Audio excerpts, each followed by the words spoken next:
ভোর থেকেই মধ্যপ্রাচ্যের দেশগুলোকে লক্ষ্য করে প্রভাবভিত্তিক ও সুনির্দিষ্ট লক্ষ্যে হামলার কথা জানিয়েছে আইআরজিসি। সলিড ফুয়েল মিসাইলে বহু ওয়ারহেড ও ড্রোনে এসব হামলা চালানোর দাবি বাহিনীটির।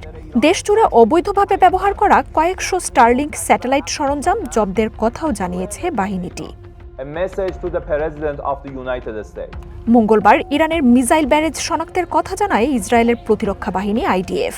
ইসরায়েলের প্রযুক্তি, অস্ত্র কারখানা ও পুলিশ বাহিনীর অবকাঠামোতে হামলার দাবি করে আইআরজিসি। আকাশ প্রতিরক্ষা ভেদ করে মিসাইল আঘাত হেনেছে ইসরায়েলে, তবে তাতে তেমন কোনো ক্ষয়ক্ষতি নেই বলে দাবি আইডিএফের। এদিকে আরব আমিরাতের ফুজাইরাহ উপকূলের কাছাকাছি ট্যাঙ্কারে ক্ষয়ক্ষতির কথা জানাচ্ছে United kingdom maritime trade operations UK MTO. ধারণা করা হচ্ছে মিসাইলের ধ্বংসাবশেষ পড়ে ট্যাঙ্কারটি ক্ষতিগ্রস্ত হয়েছে। একদিনে 10টি ব্যালিস্টিক মিসাইল ও 45টি ড্রোনের হামলা হয়েছে বলে জানিয়েছে আমিরাতের প্রতিরক্ষা দপ্তর। যুদ্ধ শুরুর পর এ পর্যন্ত 1900 মিসাইল হামলার নিশানা হয়েছে বলে দাবি দেশটির।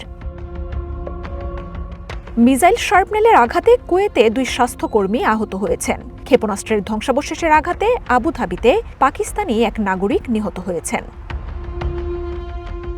ক্ষেপণাস্ত্র হামলার তথ্য জানিয়ে দেশজুড়ে সতর্কতার মাত্রা বাড়িয়েছে কাতার।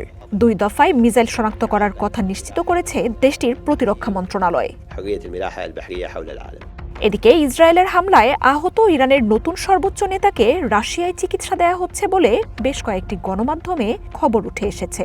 প্রেসিডেন্ট ভ্লাদিমির পুতিনের ব্যক্তিগত আমন্ত্রণে মস্কোতে তিনি উন্নত চিকিৎসা নিচ্ছেন, এমনটাই দাবি করা হচ্ছে। তবে তেহরানে মস্কোর প্রতিনিধি এমন খবর নাকচ করে দিয়েছেন, যদিও ক্রেমলিন এই নিয়ে কোনো মন্তব্য করেনি।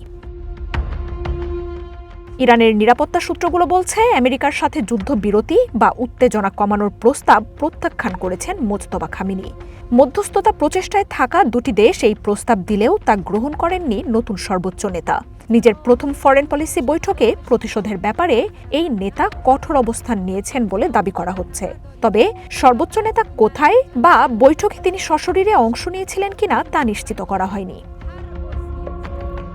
মার্জিয়া উপমা, ওয়ান ইন্টারন্যাশনাল ডেস্ক।